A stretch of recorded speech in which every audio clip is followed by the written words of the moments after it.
ألم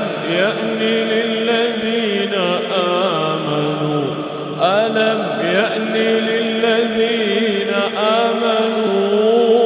أن تخشع قلوبهم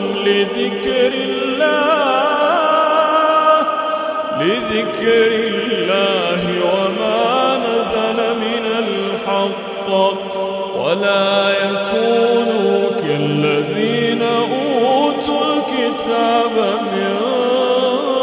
قبل فطال عليهم الأمد فقست قلوبهم وكثير منهم فاسقون يعلموا أن الله يحيي الأرض بعد موتها قد بينا لكم الآيات لعلكم تعقلون.